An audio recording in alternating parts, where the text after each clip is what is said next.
I'm sure you want to hear from Dunge and his take on the race more than you do mine. I already weighed in on the Friese-Craig situation a bit. Look up the Steve Mathis Show podcast. That's where we do our Sunday night race review with myself, Mathis, Jason Thomas. We had Zach Osborne and Chris Kiefer all weighing in this week. But I want to make one thing perfectly clear. Look, we are overly nice in this industry. This is a small niche sport. The media in most sports, or probably most walks of life, tends to focus on the negative and tear things down. In this little sport, we're all enthusiasts, we're all passionate, we all love this sport. We try to build each other up, not tear each other down. We are exceedingly positive. We are exceedingly friendly. As a matter of fact, when we hear something crazy bad, we tend to sit on it to make sure it's really bad before we report it, instead of just trying to win the negativity war like most media in most walks of life. We are exceedingly friendly and nice.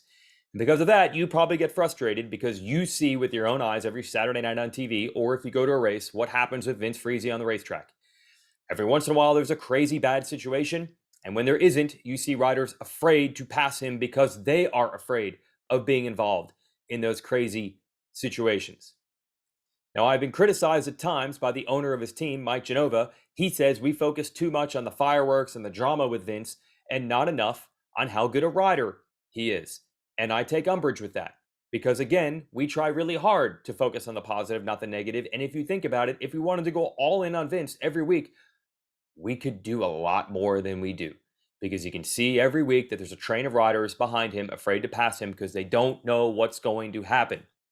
Or maybe they do know, because we have proof again with another incident. What they're all afraid of every week is what just happened with Christian Craig. There was absolutely no reason for Friese to do that. This wasn't a 50-50 scenario like Anderson and Roxon making a split-second decision last week. 100 times out of 100, it goes bad with what Friese did. There is no chance that was going to work for either him or Craig. And the criticism that I've gotten from his team owner, Mike Genova, and by the way, yeah, I had a free dinner with the team on Friday night before Anaheim won. I love what that team does for the sport. They keep riders employed. They make the pits vibrant. That team is great with what they do, except for one thing: the incessant defense of Friese and the criticism of anyone that criticizes him. The big criticism from Mike Genova is that we don't give Friese enough credit for being fast, and we talk too much about the drama. We should this year be talking about the fact that he can get podiums or win races in his switch back to the 250 class. But guess what?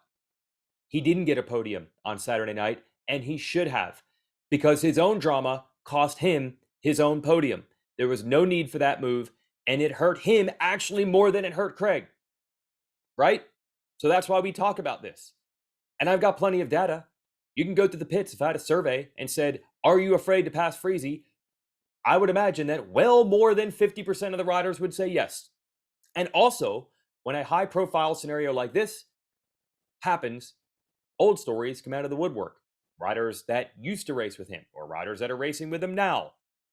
Les Smith, formerly a great amateur rider, very popular privateer in his day as a pro, just put a story on Facebook about how he was so angry at Friese in the amateur days that he sacrificed a championship to T-bone Vince because he was so frustrated with the way Vince was riding him that week. I remember a couple years ago when we had the Anderson and Friese story. I went on Mathis's Pulp MX show. Also alongside me was our other guest host, Blake Wharton. And he's like, yeah, 1 year at Budds Creek, Friese and I were down in a first turn crash. One lap into the race, we're 39th and 40th, and he just takes me out for no reason. The stories like this are endless. As a journalist, we have too much data, and now we have more. The reason we talk about Friese and the drama and he's scary to be around on the racetrack first and not how good he is as a rider, it's exactly what happened on Saturday. He didn't get a podium because he did not use his brain. There was no way that was going to work out. And we have to talk about that. We are exceedingly nice. We've been exceedingly nice. I can't do it anymore. And by the way, this has nothing to do with Friese himself.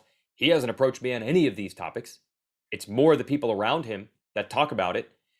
And also, it doesn't matter. Friese could be the coolest, nicest guy ever. You have to call a spade in this situation. And they should have penalized him more than they did. They gave him probation. That's not enough. This is the thing that all the riders live in fear of happening, and it is just by pure luck that Craig didn't have his season blown to smithereens, almost literally, and lose a championship because Friese switches his brain off when he's racing. There is no need for that. And if your defense is that he made a mistake, maybe he missed a break. I heard the team said that, they don't have a parade lap before that second race, so they didn't know where the lines were. Right behind Friese was Hunter Lawrence, who just cruised around on the inside of that sand turn. On the inside, no problem. The line was there. Friese chose to cross a different line. He should get a lot more than probation. I can't be nice about it anymore. Yeah, welcome to another episode of the Racer X Exhaust Podcast. I am Jason Weigandt. Thanks to our title sponsor, Yoshimura. Check out the RS12 exhaust system. It's on that poster behind me. That's old school Jet Lawrence back there. Factory Honda team runs them. You can get them for your Honda. You can get them for your Yamaha, your Kawasaki, your Suzuki. Of course, they have a long history with Yoshimura. And yes, they have it for the Austrian brands under the KTM group, KTMs, Husqvarnas. I would imagine Gas. I haven't looked it up. But if I wanted to look it up, I would go to Yoshimura-RD to look it up. Do so yourself. Jason Weigandt, I'm going to review Glendale's Round 5 of Monster Energy AMA Supercross with Ryan Dungey. We've been doing this just about every week. We missed it last week. He went on the Pulp Show instead. We'll reference some of the things that he talked about there in this, so you really won't feel like you missed anything anyway. And I'm going to go right into it with Dungey on the Vince Friese thing. So more on that in a moment. But shout out to our new sponsor this year, On Track School. On Track School is the K-12 distance learning school for students who are on the go. Chase your dreams, blaze your trails with nothing holding you back. There are no limits to what you can do when the classroom is wherever you make it. On Track School meets you where you are with a flexible, personalized education that happens at your own pace. So pursue your dreams and your education with On Track. And after the episode, be sure to head over to the website, which is ontrackschool.com, ontrackschool.com, and type in the code RX22 for $100 off your registration fee. On Track School, it's not homeschooling. It's actual school done virtually, so you can get a real education while being flexible with travel, schedule, and things like that. Also, this year, the podcast brought to you by Leatt. Different people ride for different reasons, yet there is a common denominator that binds everyone who puts their body on the line for the sheer enjoyment of it, and that is what Leatt offers as a brand. They make protective wear, gear, helmets, goggles, riding gear, knee braces, boots, neck braces, covering riders from head to toe for both moto and mountain bike. But what Leatt really stands for is the promise of things to come, because they're in the business of making sure that you have the confidence in the equipment to push yourself faster, harder, and further than you thought you could go. Visit them at leatt.com, Leatt.com. Now, podcast.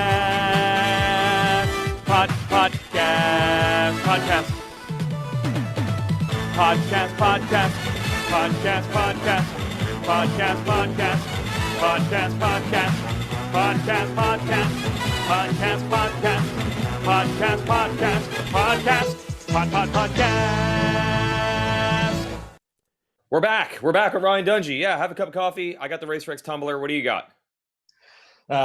RD Coffee white tumbler. Look, you have a variety of flavors. Do you have a go-to? Is there a certain one that you prefer the most? How does that work? I switch it up pretty periodically, but I don't know. I'd probably say Accelerate. That's probably the one that was the first roast we had, and it's kind of I don't know, kind of always sticks out. Okay. Look, that was a diplomatic answer. You mix it up, all that, but we're not going diplomatic on the show. I'm going right in. I'm going right in on Vince Friese and Christian Craig. I know you had to talk. You and I didn't talk about Anderson Roxon because you were on Pulp last week, and I think you talked about it there. Okay. One thing I can define that most racers say is if you are a wheel behind, that's bad. That's a huge difference to me. What did you see in that situation? Friese was behind Craig, and he hit him super hard in a super fast part of the track. That's what I'm saying. What are you saying? Yeah, I'm not sure what, we all saw it, right? And when he went to, he could have gone to the inside, and Ricky kind of explained it really well on the show. But by no means did he have the wheel on Christian, and I don't know why he didn't just go to the inside, but it was pretty nasty little deal. I mean, Christian could have got hurt pretty bad the way he flew off, and he missed whatever was behind there, but he went behind the wall and everything. But stuff like that it's just unnecessary in my opinion, Yeah, and look, you're the ultimate proof. Like, okay, they were joking with you on Pulp about you and Weimer getting into it a handful of times, and then when they looked at the videos, it wasn't even that bad, right? Right. Like you, I mean, I you were was, probably criticized the other way for not doing that stuff enough, but you're proof that you don't have to do these things to win races. You've done that. Yeah. yeah. You don't. I don't.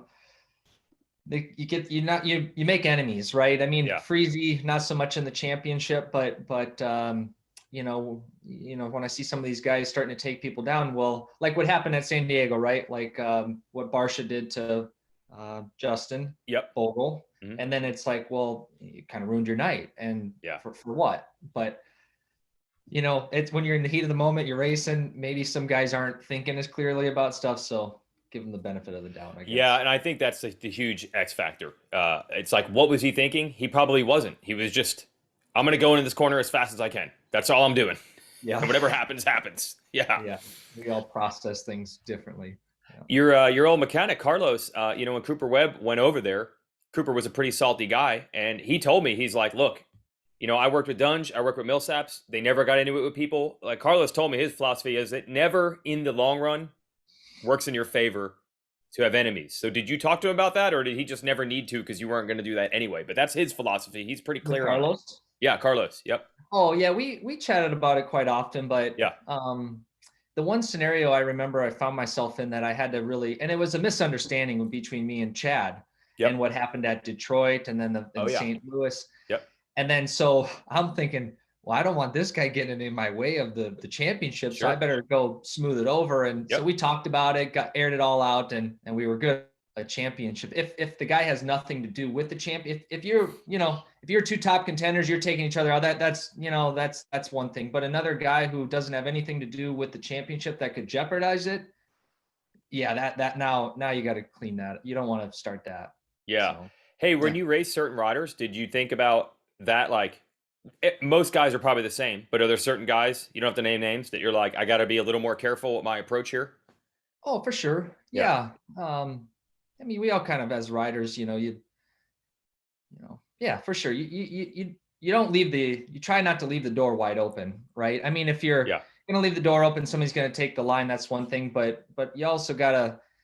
I didn't want to underestimate what people doing on a given night too. It's like sometimes people are just feeling like they want to take you out. It's just was one of those things. So it's like, well, I'm not going to leave the door open for that to happen. So it's just don't put yourself in that position is what I'm saying. Yeah. Oh, no matter who it is, like they could sneak attack. Yeah, some guys more than others, I should say. But Sure. All right, let's go to the actual race winner, Eli Tomac. And I'm going to say this, you're still relevant because you've dealt with this same problem. Eli Tomac is catching fire. So congratulations. You've been retired for like 5 years, but you can relate. You've been there. yeah, He's dangerous when he starts rolling. yeah, it is. It reminds me of my 2015 season. It didn't start off really great, right? Found myself in the points lead before I had a win, and that's where he is. He got himself a win last weekend at Anaheim, and then he win this past weekend at Phoenix, and now it's just like let's just keep building on that momentum.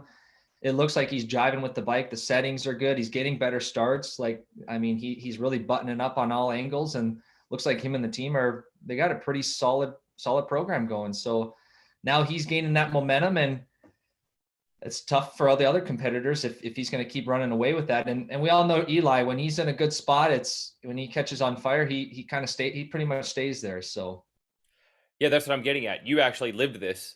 Like, you know what it's like, say 17 when he got on a roll. I'm sure there were a lot of nights where you're like, man, this is not going to be easy to stop this dude. no, he's got that when things are clicking for him, he's got this speed it's pretty hard to touch. It is impressive, though. I mean, his career arc, he's going to be 30, I think, at the end of the year, so he could win the title at 29. You were done by then. You had chose to step away. It's pretty impressive, the longevity here. Has that run through your mind? Like, man, that he's gotten back to the top. Is that something that you've noticed that a lot of riders can't do that? Yeah, I mean, I did. I thought about his age. Yeah. He is definitely getting closer to 30, and we're all developing our own. Where he started, and it's all you can't really compare too much. But at the Yes. same time, I think the biggest thing for him, like I last year, I heard rumors that hey, this is going to be his last year. And it may well very be his last year. I don't know if he said that or whatever. I don't know. Mm-hmm. But one of the guys I was talking to was like, well, yeah, you say that now, but if he finds himself in a good position, he gets his career, kind of finds that fire again, new team, bunch of, switched up his program, maybe he could get a little bit more longevity out of it. So this might be good for him to keep going. If he is thinking this is going to be his last year, maybe he wants to do more. Like who knows? I don't know, but it's in a good spot for him. And if he can keep it going, then and he's got the fire and he's got the drive and the motivation, then keep going for sure. Yeah, you mentioned fire and drive and motivation. I mean, even for you, is it really more of a mental thing? There's no difference between being like late 20s, early 20s. Physically, did you notice? Is it any different? Or does it all come down to, do you still have it upstairs more?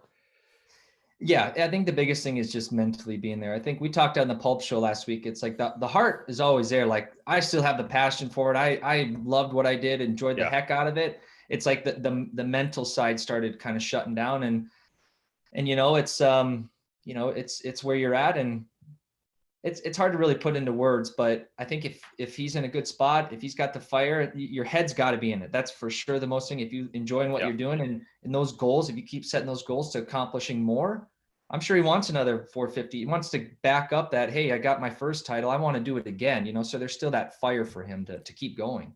Hey, I hadn't thought of that. That was a situation you were in. You had this gap between the first one. You were chasing that, I guess for 4 or 5 years to do it again, right? Yep. It's to do it one time. It's like, it's the big goal, and you kind of lose a little fire after that. Kind of like, okay, what's the goal still? But it's like, for me, it's like, I didn't want to be just a one guy and just one championship and done. I wanted to be able to prove that I can do it again.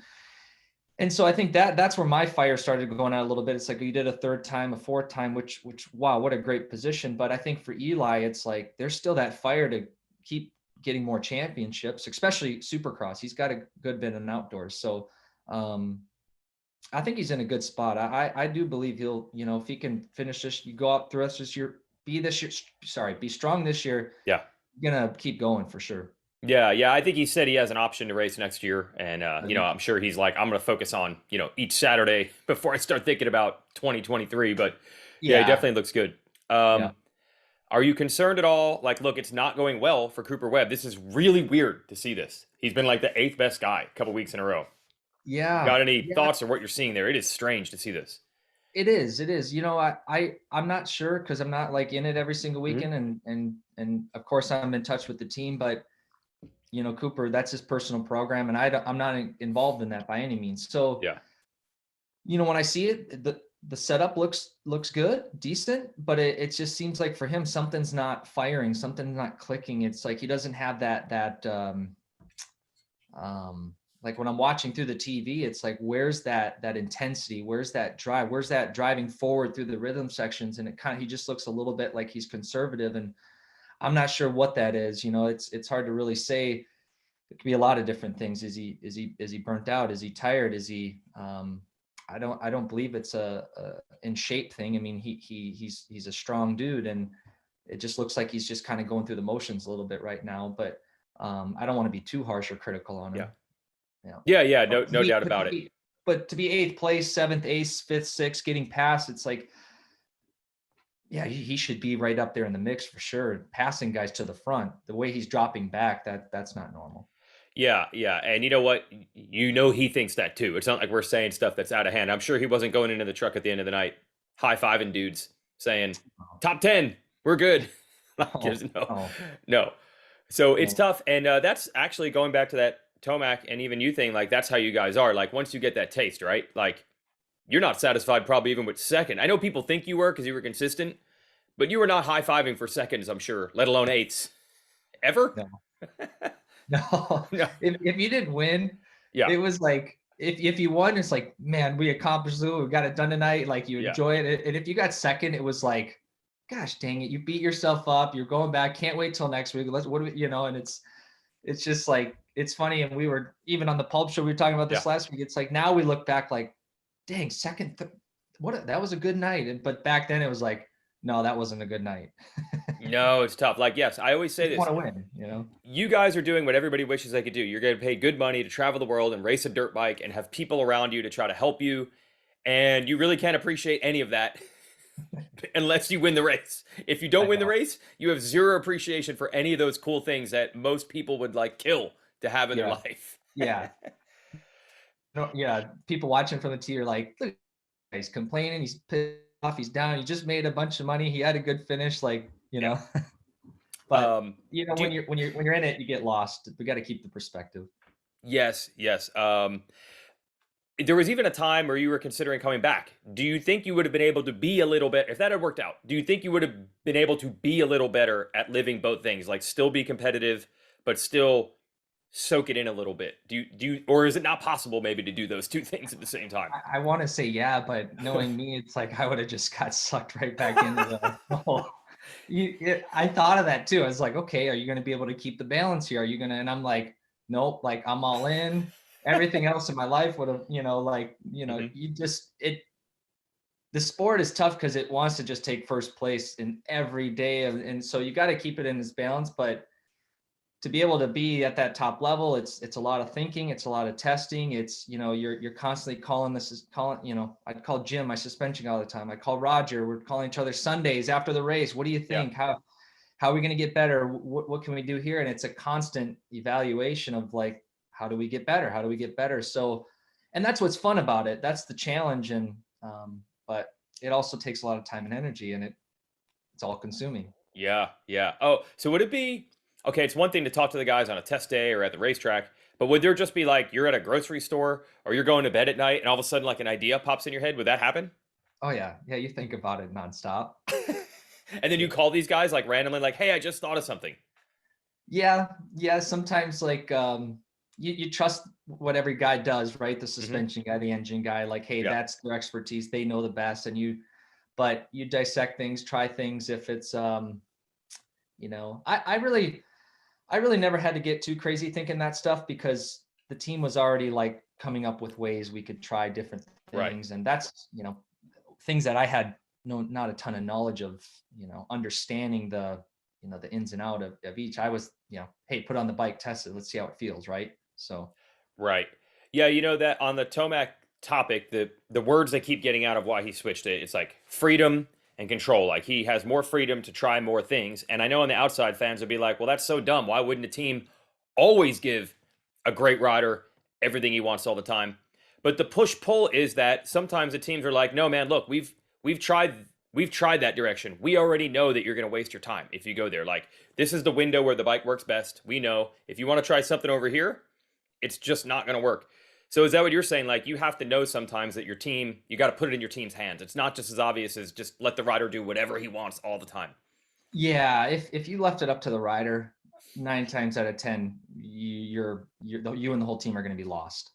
Not even Because 50-50, 9 times out of 10. Well, I mean, if that's if the rider's trying to come up with all the ideas, but Yeah. that's the whole thing about a team. You're only as Hmm. strong as the team of people around you, and that's Right. that's that's what I learned in 2011. Yep. When Roger and Ian left Suzuki, you're only good as the people around you, and it's their ideas, it's their creativity, innovation. It's suspension. It's there's a thousand. I say a thousand. There's probably hundreds of thousands of settings you can come up with. It's endless. So Yeah. it takes a really smart people in each area, and that's a team of people around you, Yeah. right? It's complicated. It's much more complicated than just whatever the rider asks for, just do that. It's much more Yeah. complicated. And if it was easy, then everybo's bike would be perfect, and Right. like every race the bike would feel good. But you got chassis, you got the um, forks, suspension, engine, everything affects each other, and when you make one change, it affects another area of the bike, so it's a constant compromising. So it's something that I enjoyed Hmm. doing, but it takes a lot of time and effort to test. So Yep. you got to shut it off. But that was a part of I also enjoyed that about racing, because it was like, how do we get this bike better? It was endless. So, which was kind of fun. Yeah, and But Webb even said, "Okay, yeah, we're working on settings, but this new bike is good." I think you wrote a little bit. You wrote, I mean, you're not riding it trying to win Supercross races on a Supercross track right now, but you thought the bike was okay when you did ride it. You did try it, right? This new one. I did. Yep. Yeah. Yep. And the bike was solid. I mean, Yep. when I've ridden all the production model bikes, Mm-hmm. right away you can tell the benefits. And Yeah. the bike's is solid, hands down. It's better than last year's bike. Okay. But they're in the period now, I believe, that it's like it is a new model, so you don't have a lot of data, and you try new things. And I think it's only a matter of time until they get it figured out.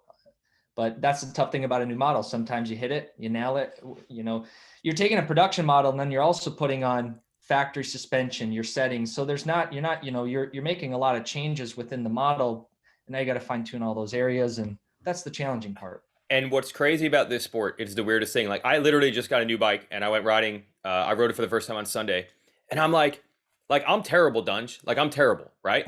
And I'm like, they need to engineer this bike to be decent enough, not to give away what brand I got, but I'm like, this bike has to be good enough, this frame, for Christian Craig to blitz whoops, and for me to try to clear some 30-foot tabletops.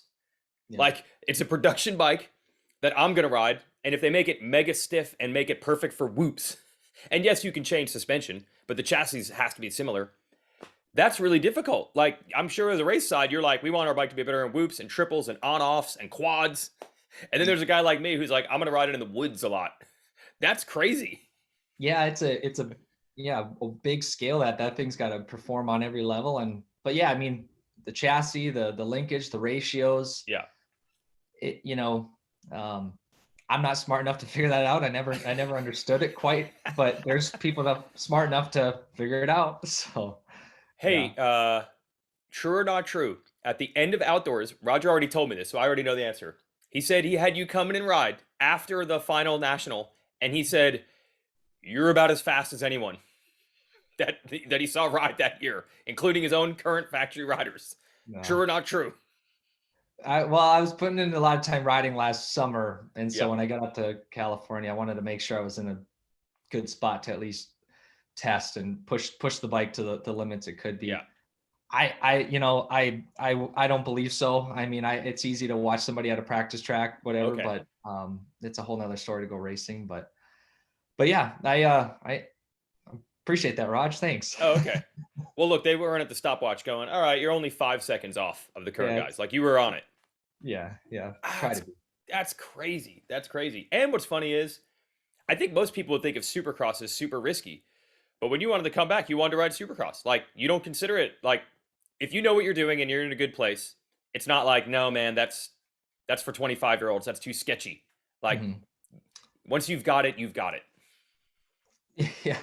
Yeah, no, I mean, I think when you weigh out, look at what, the premiere of the sport, like if you were going to pick a season, right, and have a balance, I mean, not to go into detail, but, Supercross is, which season you're going to do, which one probably means more as a winning the championship. So, I mean, it was kind of Supercross would be the one, but. Right. But what I mean is, you're not in this situation where you're like, oh, Supercross is so risky. Like, I've got to be perfect every lap. Like, no, at your level, you can do triples, you can do whoops. It's not scary.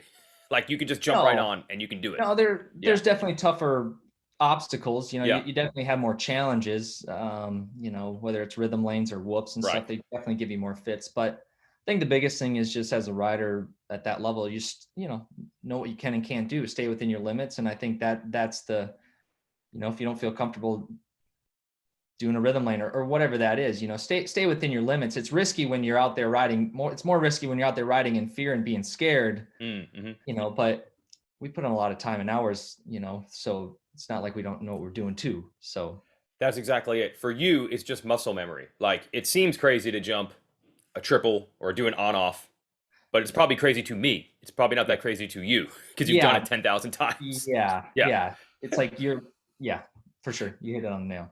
Well, we were saying, like, when it comes to whoops, like, you watch these young 250 guys who are still learning them. I was actually talking to the Team Green guys about this. Like, they say that Tedesco can still go to the test track and rip whoops like almost no other. Like, almost as good as any current pro circuit rider. And then we were figuring out, we're like, yeah, but he's probably gone through whoops like 15,000 times in his life.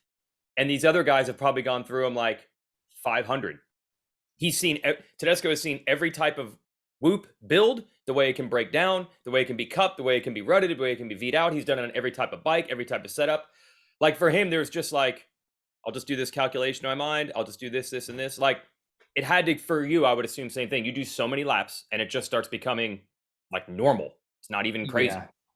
Oh yeah. And it's repetition. Like, gosh, the first year I remember dropping the front end. And the other thing too, you like sports, it's tough because you gain confidence, right? Like when you get your first win, like you're going through the whoop section, you're just, all right, I'm getting it. Well, then you have a big crash. Oh, now you got it. Now back, your confidence is ruined a little bit. You got to rebuild it. And so over time you realize like, okay, instead of trying to go 100% through these things, maybe go 85%, get through them consistent every time. But you learn, you're right. The whoops, they change, and there's so many different ways whoops break down. And so you're like, part of it is just, as you get older, you realize like, okay, what's going to happen here? When you're young, you're just like, everybody's going to go faster. These things are, so I got to go fast. So you're not thinking, and so you're kind of riding over your head, but repetition, time, every year you just get a little bit better, a little more, you get stronger. A guy's 17 years old when he turns pro, 16, when you're 20 years old, you're a lot stronger than when you were 16. So it's a constant development. I love it. Okay. So we learned here is the skills, the toolkit, it's all there. You just got to be the mentality of racing is like a whole nother level. And somehow Tomac has managed to maintain that. And that's really the difference. It's maintaining that like razor sharp competitiveness. Yeah. Physical wise, you all can still do this stuff. Yeah. And Tomac too, the way I see him ride now, I guess lastly is like, you can see he's riding with like that maturity. He's the way he does things, how he approaches stuff. You can just see the mindset through his helmet. At least as a rider, I can tell it's in a good place, and just years and years of development and repetition. Yes, that's what makes it even scarier for everybody else racing him, because it doesn't look at any point like, okay, anything can happen in racing for sure, but it looks like everything he's doing is under control. Like it looks like he could do this, 13 more weeks, no problem. That's the scariest part. And that, he's he's definitely putting in a hard effort, and I don't know, it's might be his best year yet. You never know. So hard to believe that. It's keeping you relevant, dude. It's keeping you relevant. It's a guy you used to race. There you go. It's fun to watch. Yeah. All right. Thanks for doing this. Enjoy Monday morning coffee with Ryan Dungey. People really like these too. I don't know. You're not around too much to get too much feedback, but when you do come, so are you officially going to be able to make it to Minneapolis, or are you on the clock right now?